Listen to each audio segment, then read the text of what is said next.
Filipenses, no capítulo 2,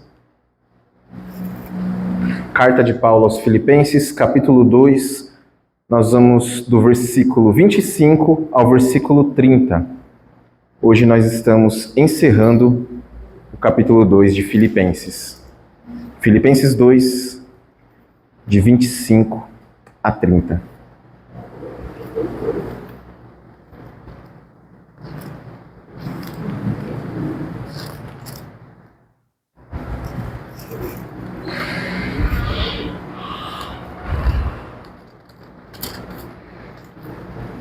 Farei a leitura e logo após a leitura nós iremos fazer mais uma oração pedindo a iluminação do nosso Deus.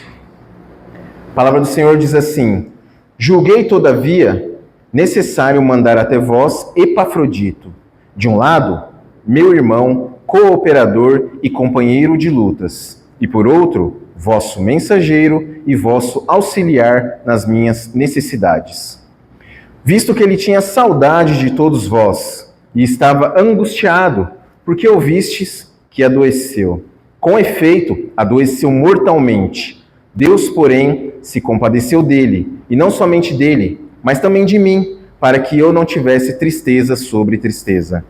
Por isso, tanto mais me apresso em mandá-lo, para que, vendo-o novamente, vos alegreis, e eu tenha menos tristeza. Recebei-o, pois, no Senhor com toda a alegria, e honrai sempre a homens como esse.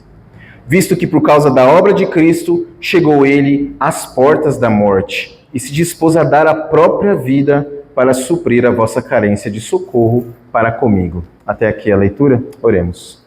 Senhor Deus, nós queremos neste momento, ó Pai, pedir que o Senhor nos ajude, que o Senhor nos ilumine com o Teu Santo Espírito, ó Deus, ilumine a nossa mente, o nosso coração, para que possamos compreender essas palavras que aqui foram lidas e que aqui serão expostas, ó Deus. Nos ajude também a guardar em nosso coração tudo aquilo que o Senhor nos ordena, ó Pai, e não somente guardar, mas também nos ajuda, Deus, a praticar dia a dia tudo aquilo que o Senhor exige de nós, ó Pai, porque nós somos fracos e dependemos totalmente do Senhor. Nós pedimos e também já agradecemos em nome de Jesus Cristo, nosso Senhor. Amém. Amém, meus irmãos. Existe um tipo de pessoa que quase ninguém percebe essa pessoa. Ela não aparece nas fotos, ela não segura o microfone, ela não recebe aplausos, mas se ela faltar, tudo para. É aquela pessoa que, se ela não estiver ali, as coisas não acontecem. Quero que vocês imaginem nesse momento uma vila, uma pequena vila, uma vila antiga, lá na época medieval. E essa vila, ela ficava em um vale, rodeada por montanhas, de forma que ela era isolada. Nessa vila não havia hospitais. E quando alguém ficava doente, algum tipo de doença grave, era necessário ir até outras cidades em busca de ajuda. Era necessário atravessar as montanhas, atravessar os vales e buscar remédios em uma cidade vizinha. Um dia, alguém adoeceu mortalmente. E uma outra pessoa se voluntariou para ir. Essa pessoa que se voluntou para ir atrás de medicamentos não era o líder da vila, não era o guerreiro mais forte daquela vila. Era simplesmente alguém que estava disposto a ir buscar o remédio. Essa pessoa atravessou o vale, subiu a montanha, enfrentou chuva, enfrentou frio, enfrentou perigo e quase não sobreviveu. Mas quando ela finalmente chegou, ela não foi recebida como um herói. Ela foi recebida como alguém comum que cumpriu uma tarefa comum. Porém, se essa pessoa não tivesse passado por tudo isso, se ela não tivesse ido até a outra cidade em busca dos medicamentos, aquela pessoa que havia adoecido teria morrido. Algumas vidas são salvas por pessoas que ninguém vê, mas Deus honra essas pessoas. Deus honra essas pessoas. Filipenses, no capítulo 2, nós vemos três exemplos, na verdade 4 exemplos de pessoas que são servos honrados pelo Senhor. O próprio Senhor Jesus Cristo, que obedeceu até a morte e por isso Deus o exaltou sobremaneira. Nós vemos o exemplo de Paulo, nós já vimos o exemplo de Timóteo e nesse momento nós estamos vendo um homem que se apresenta exatamente como aquele homem da vila, Epafrodito, um servo quase que invisível. Você não ouve muito falar sobre Epafrodito, mas um servo profundamente honrável. Paulo nos ensina algo muito claro. Há servos que precisam ser honrados, não pela posição, pelo cargo que eles ocupam, mas sim pelo caráter que eles têm. E essa manhã eu trago para vocês, então, este sermão cujo título é As Marcas de um Servo Honrável. As marcas de um servo honrável. Quais são as marcas de um servo honrável? Aqui no texto nós encontramos 3 marcas de um servo honrável. A primeira delas é, o servo honrável, ele é comprometido com a obra de Cristo. A segunda, o servo honrável ama mais a igreja do que a si mesmo. E a terceira, o servo honrável está disposto a se doar completamente ao evangelho. Ele é comprometido com a obra de Cristo, ele ama mais a igreja do que a si mesmo, ele está disposto a se doar completamente pelo evangelho. Vamos ver aqui então, no exemplo de Epafrodito, a primeira marca de um servo honrável. Ele é comprometido com a obra de Cristo. Versículo 25. Paulo escreve: Julguei todavia necessário mandar até vós Epafrodito, por um lado, meu irmão, cooperador, companheiro de lutas, e por outro, vosso mensageiro e vosso auxiliar nas minhas necessidades. Veja que Paulo usa aqui 5 expressões para falar de Epafrodito. Meu irmão, cooperador no evangelho, companheiro de lutas, vosso mensageiro e vosso auxiliar. 5 características que ele está dando aqui de Epafrodito. Quando Paulo chama Epafrodito de irmão, ele não está simplesmente se referindo a alguém que era também filho de Deus, mas ele está ali falando de alguém que era próximo a ele, que era muito próximo a ele, alguém que era um amigo, alguém que estava realmente caminhando lado a lado com ele. Veja, Paulo usa o mesmo termo para descrever todos os companheiros que ele tem um relacionamento especialmente próximo. Lógico que ele usa também a palavra irmãos no plural para se referir a toda a igreja. Mas quando ele fala assim, no singular, ele está descrevendo alguém com quem ele tem uma real amizade. Ele fala assim com Timóteo, ele fala assim com Silas, ele fala assim com Lucas, ele fala assim também de Epafrodito. Era um irmão, era um companheiro, era um amigo de Paulo que estava ali lado a lado com ele. E o que isso já revela para nós? Revela que o compromisso com a obra de Cristo começa com relacionamento. Começa com relacionamento, não com uma função, não com um cargo, mas sim com relacionamento. Nós temos que estar comprometidos com o relacionamento. A segunda palavra que Paulo usa aqui é cooperador. Então, Epafrodito era alguém que era irmão de Paulo e alguém que era cooperador de Paulo. A palavra cooperador aqui significa alguém que não trabalha para, mas alguém que trabalha com.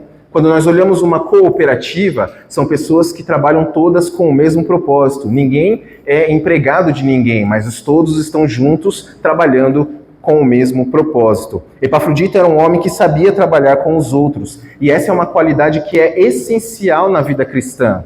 Se nós somos cristãos, a primeira coisa que nós temos que aprender é trabalhar cooperando uns com os outros, saber trabalhar em equipe, saber trabalhar em conjunto. E, infelizmente, muitas pessoas não desenvolvem isso de forma muito fácil. Mas Deus, se Deus escolheu você e colocou você aqui, Ele quer que você trabalhe na obra. E se Ele quer que você trabalhe na obra, certamente Ele vai te ajudar a cooperar, a trabalhar junto com os seus irmãos. É difícil trabalhar de forma independente, onde você pode fazer o que você quiser e na hora que você quiser. Eu trabalho em casa, home office, e eu sou o meu próprio patrão. E muitas vezes eu falho, eu negligencio o meu horário de trabalho, porque eu estou em casa e ninguém vai me cobrar se eu resolver tomar café na hora que eu deveria estar trabalhando. Mas é por isso que nós devemos trabalhar juntos, para ter alguém que nos cobre, para ter alguém que esteja ali do nosso lado e fale, não, agora não. Ou, agora sim, é a hora correta de se fazer isso. Nós temos que trabalhar em equipe. E às vezes, nós podemos perceber que trabalhar em equipe é também uma coisa muito difícil, porque muitas vezes nós temos que nos submeter à vontade do outro. Muitas vezes nós temos que aceitar o papel de segundo violino. Nós não vamos ser o primeiro a tocar, nós vamos ser aquele que vai fazer a segunda voz, nós vamos ser aquele que vai ficar nos bastidores. Então, é às vezes muito difícil porque nós queremos ser os protagonistas, nós queremos estar na frente, mas a palavra do Senhor diz que nós devemos cooperar uns com os outros, muitas vezes sufocando os nossos próprios desejos e opiniões para o bem do grupo. A igreja funciona assim, muitas vezes nós temos que deixar de lado aquilo que a gente quer para buscar aquilo que é melhor para todos, aquilo que é melhor para a obra de Jesus Cristo. Terceira característica que Paulo fala aqui é que Epafrodito era o companheiro de lutas dele. A palavra carrega a ideia de alguém que permanece até mesmo quando a batalha aperta, sabe? Naquele momento que fica mais difícil, Paulo fala que muitos o abandonaram, mas ele não fala isso de Epafrodito. Ele fala que Epafrodito foi companheiro dele de lutas até o fim. Epafrodito não sumiu quando o sofrimento chegou, mas estava lá do lado de Paulo. Ele participou de Paulo com a prisão. Ele participou da própria prisão de Paulo e participou com ele de várias provações, provavelmente servindo a Paulo como um soldado nas questões do ministério.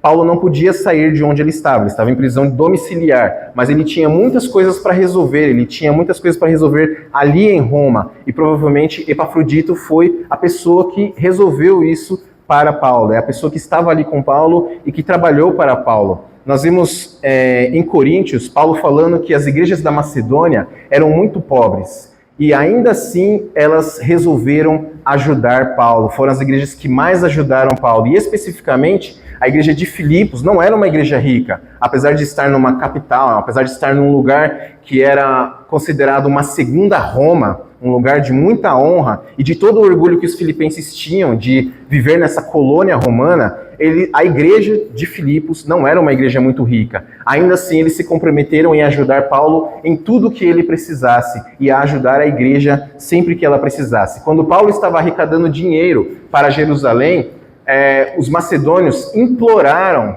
para poder ajudar. Paulo fala para eles, não, vocês não precisam ajudar, mas eles imploram, eles falam, por favor, não nos impeça de colaborar. E Paulo diz aos coríntios que eles se doaram, até mesmo com a própria vida. E eu tenho certeza que Paulo estava se referindo também a Epafrodito, porque Epafrodito não foi somente levar dinheiro para Paulo, mas ele foi servir Paulo. Paulo estava lá, estava em uma casa, sim, mas Paulo estava acorrentado 24 horas por dia a um soldado. Ele precisava de alguém que lavasse suas roupas, ele precisava de alguém que cozinhasse para ele precisava de alguém que estivesse ali com ele o tempo todo, suprindo todas as suas necessidades. E Epafrodito foi essa pessoa, foi o companheiro de lutas de Paulo em todo o tempo.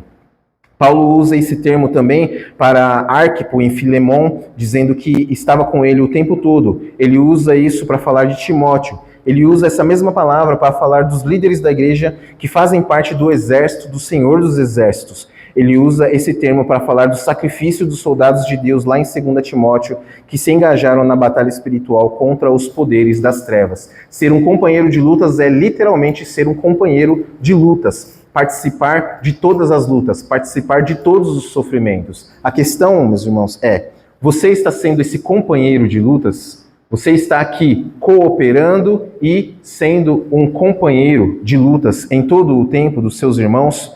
Porque a obra do nosso Senhor Jesus Cristo exige isso de nós. A quarta característica é que Epafrodito era mensageiro dos filipenses. E a palavra mensageiro aqui, ela é a mesma palavra que é utilizada para apóstolo. Lógico que numa outra função, Epafrodito era o apóstolo dos filipenses. Era aquele mensageiro, aquele que foi enviado em uma missão com um propósito, para cumprir essa missão. Grant Osborne, um grande comentarista da Bíblia, ele diz que esse termo indica o papel especial de Epafrodito como enviado dos filipenses para ajudar Paulo. Ele era um apóstolo, uma pessoa delegada por uma organização como um embaixador. Ele era o embaixador dos filipenses e estava lá representando os filipenses junto a Paulo. Com isso, Epafrodito detinha uma capacidade oficial como representante do apóstolo junto às igrejas de Filipe e de Roma. Ele estava lá como embaixador, representante, ele era mensageiro, cumprindo uma missão. Ele não foi fazer o que ele queria, mas ele foi fazer aquilo que ele foi ordenado a fazer. E isso também fica claro na última característica aqui, que é o auxiliador nas necessidades de Paulo. Ele cuida do espiritual e ele cuida também daquilo que é prático. Ele cuida de Paulo e para Epafrodito, servir a Cristo incluía todas as necessidades. A necessidade de pregar o evangelho, mas também a necessidade de cuidar do próximo, a necessidade de entregar a mensagem, a necessidade de estar ali para servir no que fosse necessário. Servir na obra de Cristo é isso, é estar disposto a servir no que for necessário. E um servo honrável é aquele que está disposto a cumprir a obra de Jesus Cristo. A palavra que é traduzida como auxiliar aqui para nós, ela vem da palavra liturgos, da onde vem a nossa palavra liturgia. E liturgia nada mais é do que serviço. Então, ele era um servo, aquele que havia sido enviado para cuidar das necessidades de Paulo e para servir a sua missão da melhor forma que ele pudesse. As necessidades incluíam o suporte financeiro, cobrir as necessidades do apóstolo, tanto ministeriais quanto pessoais. Como eu falei, Paulo precisava de alguém para cozinhar para ele, para lavar as suas roupas. Paulo precisava de alguém para ajudá-lo a cuidar do lugar onde ele estava. Mas Paulo também precisava de alguém para pregar o evangelho, para fazer visitas à igreja de Roma, para fazer visitas a cada um dos irmãos que estavam ali em Roma. E Epafrodito foi essa pessoa que trabalhou como um presbítero, que visitou, que auxiliou, que trabalhou como um diácono, que serviu, que trabalhou como um próprio empregado doméstico de Paulo, que ajudou ele ali em todas as suas necessidades, enquanto Paulo estava na prisão.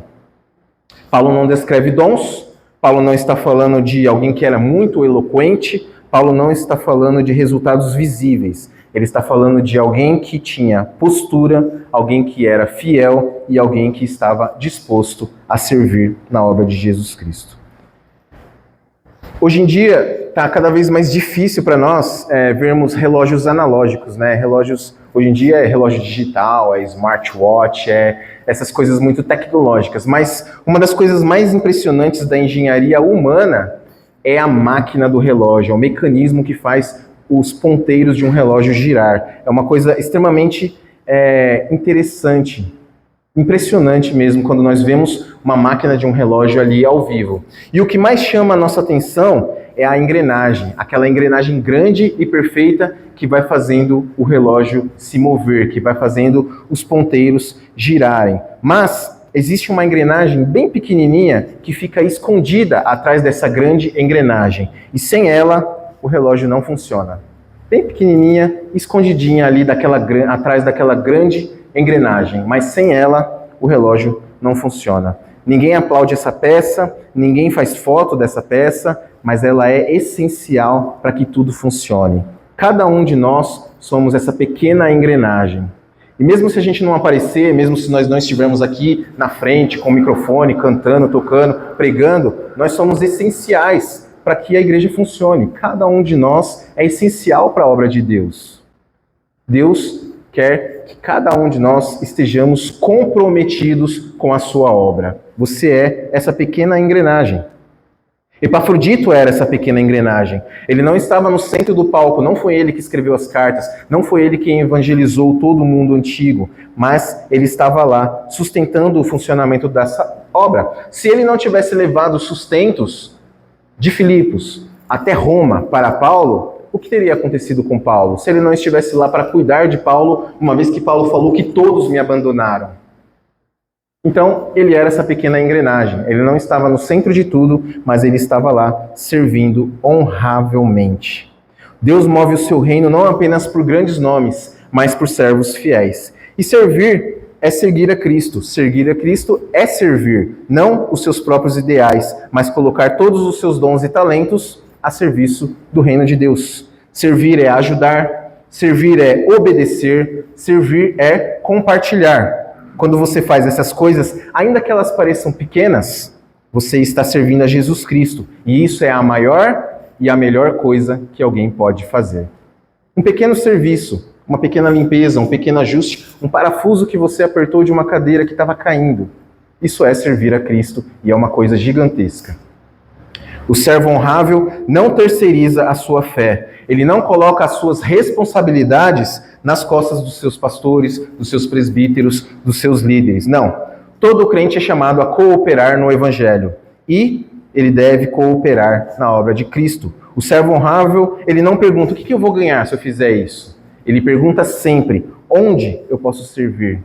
O que eu posso fazer? Onde eu posso ajudar? Ele está sempre disposto, sempre procurando algo para fazer para o reino de Deus. Paulo escreveu esse trecho da carta especificamente para que os filipenses olhassem o exemplo de Epafrodito e seguissem esse exemplo. E Deus preservou esse trecho da carta até que ele chegasse a nós, para que nós também olhássemos este exemplo e imitássemos o exemplo de Epafrodito. Contudo, a gente não pode esquecer que Epafrodito, ele aponta para alguém maior. O exemplo de Epafrodito está apontando para o exemplo maior de Jesus Cristo. Jesus Cristo é o verdadeiro irmão que se fez servo, que cooperou fielmente na nossa salvação e que estava lá entrando na nossa luta, uma luta que nós não podíamos vencer. Jesus Cristo entrou nessa luta para nos resgatar. O servo honrável é comprometido com a obra de Cristo, mas o comprometimento com a obra de Cristo vem acompanhado de sofrimento. E aí nós vamos para a segunda marca de um servo honrável, que é um servo honrável ama mais a igreja do que a si mesmo. E o que isso tem a ver com sofrimento? Vamos continuar, versículo 26 e versículo 27. Visto que ele tinha saudade de todos vós e estava angustiado porque ouvistes que adoeceu. Com efeito, adoeceu mortalmente. Deus, porém, se compadeceu dele, e não somente dele, mas também de mim, para que eu não tivesse tristeza sobre tristeza. Paulo abre o coração de Epafrodito aqui para a igreja. Ele está falando para os filipenses, olha, ele estava com saudade de vocês, e não somente isso, ele estava extremamente angustiado. Angustiado aqui é alguém profundamente aflito, alguém que estava emocionalmente pesado. Epafrodito estava muito preocupado com os filipenses. E qual era o motivo dessa preocupação, dessa angústia? Não era o seu próprio sofrimento, não era a sua doença, nem o risco de morte pelo qual ele acabara de passar. Mas ele estava angustiado porque a igreja descobriu que ele estava doente. De alguma forma, os filipenses lá do outro lado descobriram que Epafrodito adoeceu mortalmente e ficaram extremamente preocupados e angustiados com o seu irmão. Paulo continua escrevendo, de fato, ele esteve doente e ele quase morreu, porém Deus se compadeceu dele. Paulo está falando aqui que a situação era realmente grave, muito grave. Ele quase morreu, mas ele foi recuperado graças à misericórdia de Deus. A gente não sabe exatamente se Epafrodito foi curado através de remédios ou se algum milagre foi operado ali naquele momento. Mas a gente sabe que, seja de uma forma ou de outra, Deus foi o agente da cura de Epafrodito. E ao curar Epafrodito, Deus também foi misericordioso com o próprio Paulo. Ele diz, para que eu não tivesse tristeza sobre tristeza. Imagina como Paulo se sentiria, preso e sabendo que o seu irmão, o seu cooperador, aquele que estava ao seu lado, colaborador, ao viajar para ajudá-lo, havia morrido, havia adoecido e morrido. Certamente, Paulo não escreveria uma carta da alegria, como nós conhecemos a carta dos Filipenses. O amor pela igreja não nega a dor. A dor existe, o sofrimento ele existe, mas o amor pela igreja redireciona o foco do coração. Esse é o ponto aqui, o ponto chave. Sabe quando uma mãe está doente e ela percebe que seus filhos estão com medo, seus filhos estão ali preocupados e ela simplesmente diz que está tudo bem. Ela simplesmente esconde a sua dor, engole o próprio sofrimento e diz, fica tranquilo, vai ficar tudo bem. Ela tenta acalmar os ânimos dos seus filhos. A gente vê isso muitas vezes na vida real, em filmes, em séries, em livros. A pessoa está ali, a pessoa está sofrendo, mas o amor que ela sente a faz pensar nos outros antes de pensar em si mesma. Ela podia ficar ali se lamentando, sofrendo, chorando, mas ela tenta se acalmar e dizer para os outros: fica calmo, vai ficar tudo bem, vai ficar tudo tranquilo, vai ficar tudo em paz. Esse é o tipo de amor que somente o Evangelho pode produzir. Aqueles que não ficam olhando para o próprio sofrimento, mas olham para o sofrimento dos outros e tentam diminuir o sofrimento dos outros. Vocês estão sofrendo por minha causa? Não fiquem assim, fiquem tranquilos, vai ficar tudo bem, Deus está no controle de tudo. O servo honrável é aquele que ama mais a igreja do que a si mesmo. E o que é amar a igreja? Porque muitas vezes nós falamos, nós temos que amar a igreja, mas o que é realmente amar a igreja? Amar a igreja é cuidar uns dos outros, é cuidado com o próximo. Amar a igreja é ajudar quem está triste. Você percebeu que seu irmão está com um semblante abatido? Vá lá, conversa com ele. Não deixa isso passar. Amar a igreja é orar uns pelos outros. Sente-se com seu irmão, ore juntamente com ele. Eu já falei isso aqui uma vez durante a escola dominical. Nenhum homem me convidou para orar. Fala assim, vem aqui em casa, eu quero orar com você. Só para a gente ter um momento de oração. A gente pode até tomar um café, mas eu quero especificamente que você venha aqui na minha casa para que nós estejamos orando um pelo outro. Estranho, não é? Quantas vezes você foi convidado por alguém, por um irmão, só para orar? Vem aqui na minha casa para a gente orar. Amar a igreja é orar uns pelos outros, uns com os outros. Sabe por quê? Porque o mundo lá fora ele está gritando, pense em você mesmo. Pense em você primeiro, cuide de você. Você está em primeiro lugar. Mas o reino de Deus não é assim. O reino de Deus, aquele que quiser ser o primeiro, que seja o último. Aquele que quiser ser servido, que seja o primeiro a servir. O Evangelho ensina, ame a igreja como Cristo amou você. E Cristo não olhou para si mesmo. Ao contrário, ele se deu, ele doou a sua própria vida para que você fosse salvo. Tenha uma fé madura. Tenha uma fé que não desaparece na dor ou no sofrimento. Uma fé que se aprofunda. Uma fé que se expressa no cuidado com o corpo de Cristo. A igreja é o corpo de Cristo. Toda vez que você faz um bem para qualquer um desses pequeninos, você está fazendo esse bem para o próprio Senhor Jesus Cristo. Foi isso que ele disse. Toda vez que você deu de beber a quem estava com sede, que você deu de comer para quem estava com fome, toda vez que você vestiu alguém que estava com frio, toda vez que você visitou alguém que estava doente ou na prisão, você fez isso para mim mesmo. Essas são as palavras de Jesus. Quer agradar a Cristo? Agrade o seu irmão. Cuide do seu irmão. Ore pelo seu irmão. Visite o seu irmão. Como Epafrodito fez, como o Senhor Jesus Cristo fez. Uma espiritualidade centrada em si mesmo não é capaz de suportar o sofrimento. É a primeira pessoa que vai pular fora. Como eu falei agora há pouco, Epafrodito não está apontando para si mesmo. Ele não é um exemplo em si mesmo, mas ele aponta para o exemplo maior, o exemplo de Jesus Cristo. E quando nós olhamos para Cristo, mesmo quando ele estava sofrendo as piores dores que alguém poderia sofrer, ele pensou em nós em primeiro lugar e não pensou em si mesmo. Ele não reclamou em momento algum. Mesmo quando ele estava na cruz, na pior das dores, ele ainda estava amando a igreja e amou a igreja até o fim. Se tem uma coisa que nós sabemos sobre o amor, é que ele não é somente sobre sentimentos. Ah, eu sinto amor. Tudo bem, você sente amor. Você diz que ama, tudo bem, você diz que ama, mas amor não é só sobre palavras e não é só sobre sentimentos. Amor é feito de atitudes também.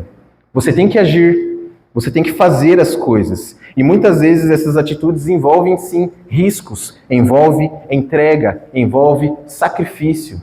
Mas vale a pena, meus irmãos, vale a pena. Quando você se sacrifica pelo próximo, principalmente quando esse próximo faz parte do corpo de Cristo, faz parte da família da fé, nenhum sofrimento é em vão. E a terceira marca de um servo honrável, que nós vemos aqui no texto, é que o servo honrável ele está disposto a se doar completamente pelo Evangelho. Está disposto a se doar completamente pelo Evangelho. Primeiro, ele está disposto a cumprir a obra. Segundo, ele ama mais a igreja do que a si mesmo. E terceiro, está disposto a se doar completamente pelo evangelho. Versículos de 28 a 30.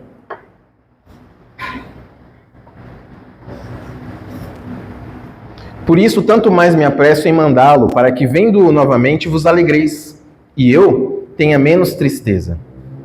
Recebei-o, pois, no Senhor com toda alegria, e honrai sempre a homens como esse. Visto que, por causa da obra de Cristo, chegou ele às portas da morte, e se dispôs a dar a própria vida para suprir a vossa carência de socorro para comigo.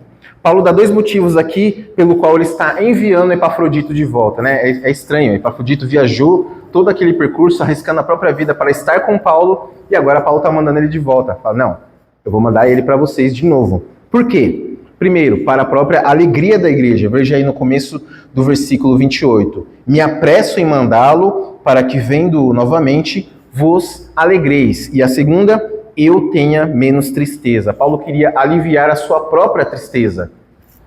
Paulo também estava triste porque os filipenses estavam sofrendo. Os filipenses estavam debaixo de perseguição, eles estavam com um problema dentro da igreja de relacionamento, havia brigas dentro da igreja, e agora eles estavam preocupados com a situação de Epafrodito. Paulo fala, eu vou mandar Epafrodito de volta para vocês. Ele vai levar essa carta que eu estou escrevendo, vocês vão ler essa carta, vocês vão se cuidar uns dos outros, vocês vão cuidar dele, e todos nós, no final, ficaremos alegres. E logo mais, eu vou mandar Timóteo também. Assim que Timóteo me ajudar a resolver os meus problemas, ele vai. E assim que eu for liberto, porque eu tenho certeza da minha libertação, eu também vou estar com vocês. Veja que alegria para os filipenses receber essa carta, receber Epafrodito de volta, saber que Timóteo já estava chegando e que futuramente Paulo também estaria com eles. Por isso que Paulo fala, estou enviando Epafrodito de volta para vocês, para que vocês fiquem alegres e para que eu fique menos triste. Mas o centro desse argumento, desse último argumento aqui de Paulo no capítulo 2, está exatamente no versículo 30. Visto que por causa da obra de Cristo, chegou ele às portas da morte e se dispôs a dar a própria vida para suprir a carência de vocês para comigo. Arriscar a própria vida é uma entrega aqui consciente, uma exposição real ao perigo, uma disposição de perder para que o outro ganhasse. Veja só que coisa interessante, Epafrodito estava disposto a perder tudo para que Paulo e os filipenses fossem supridos naquilo que era necessário. Epafrodito não foi imprudente, ele não estava aqui tentando ao Senhor Jesus Cristo, ele simplesmente foi obediente. Deus mandou que ele fosse até lá e ele foi. Ele sabia o custo disso, mas ele entendeu que a causa de Cristo valia mais do que o conforto pessoal de ficar na sua casa. É confortável ficar em casa, assistindo televisão, deitado no sofá, mas não é isso que Deus está pedindo para você.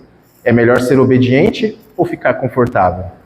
Epafrodito achou que era melhor ser obediente. Paulo então dá uma ordem pastoral muito clara aqui para os filipenses no versículo 29.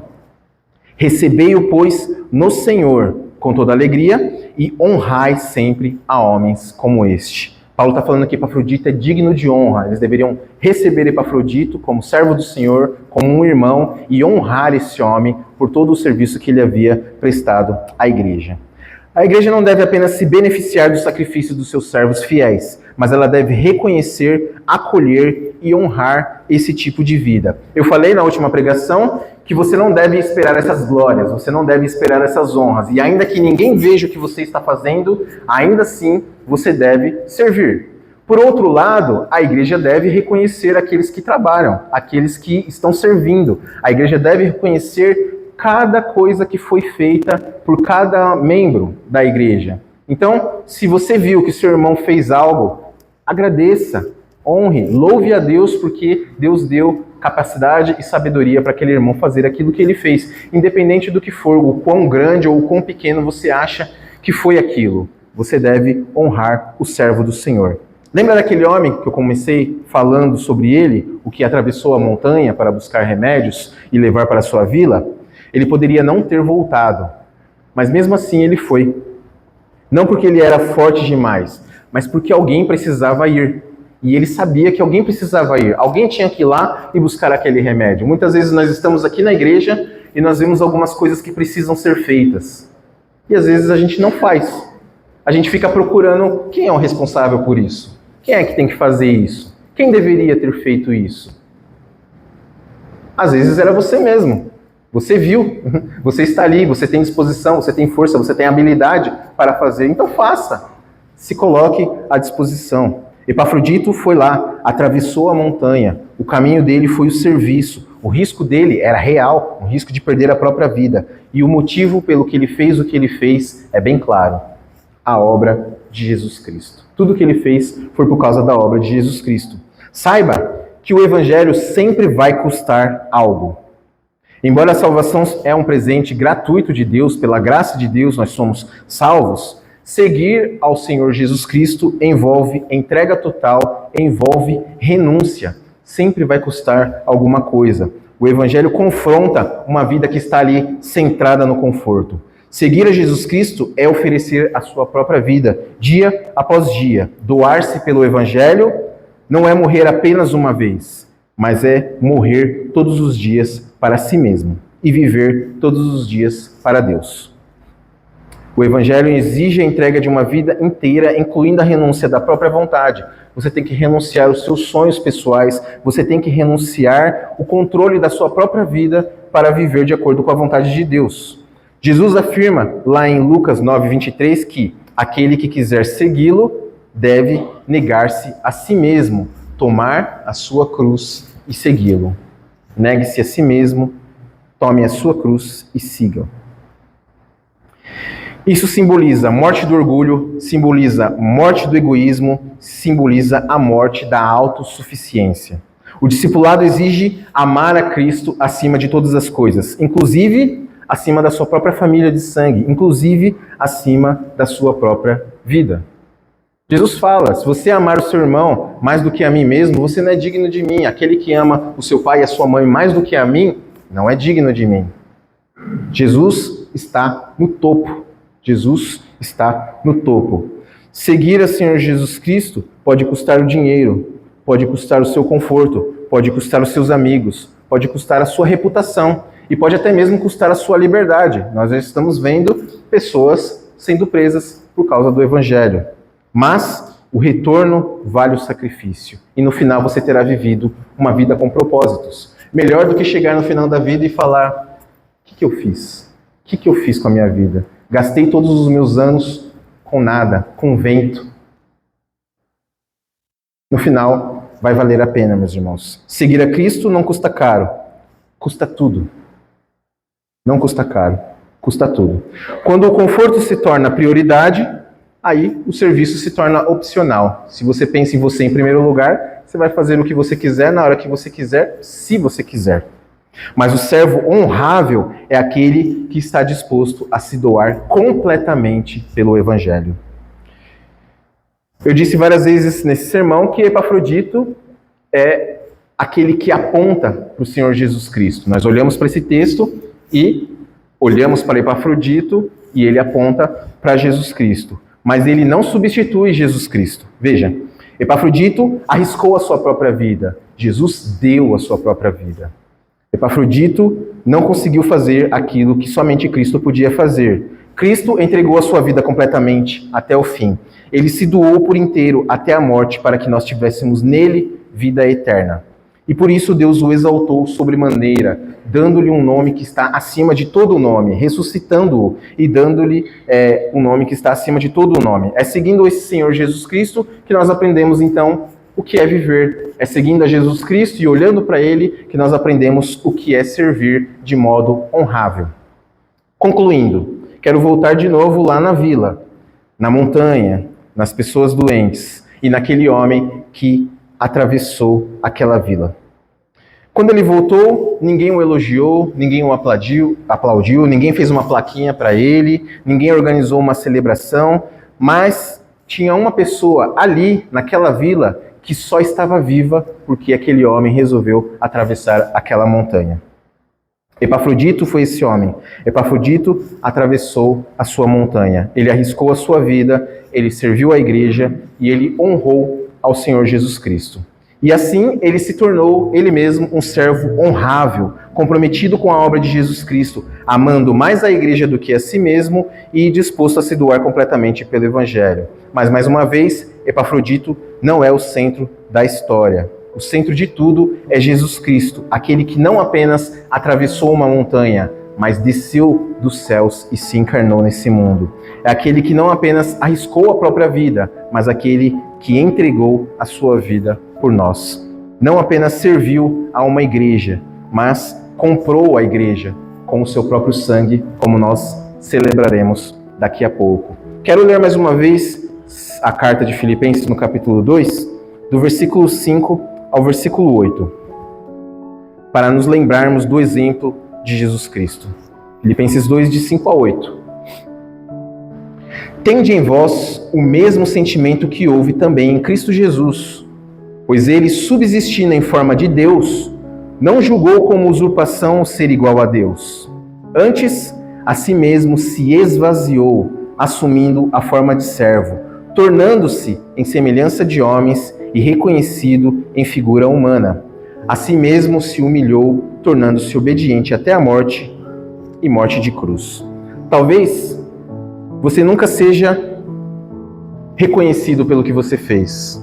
Talvez ninguém veja as obras que você operou nesse mundo. Mas saiba que Deus está vendo. Deus está vendo tudo o que você está fazendo. E Deus honra cada um dos seus servos fiéis. Deus vai te honrar independente do que você fez, se alguém viu o que você fez ou não. Então continue servindo, sirva a Deus com todo o coração, seja aquele que opera na obra de Cristo, que ama a igreja mais do que a si mesmo, que se entrega completamente pelo Evangelho. Onde Deus está te chamando para servir hoje? Qual é a montanha que você precisa atravessar? Não para aparecer, mas para obedecer. Algumas vidas são transformadas por pessoas que ninguém vê, mas que Deus honra. Que o Senhor nos abençoe.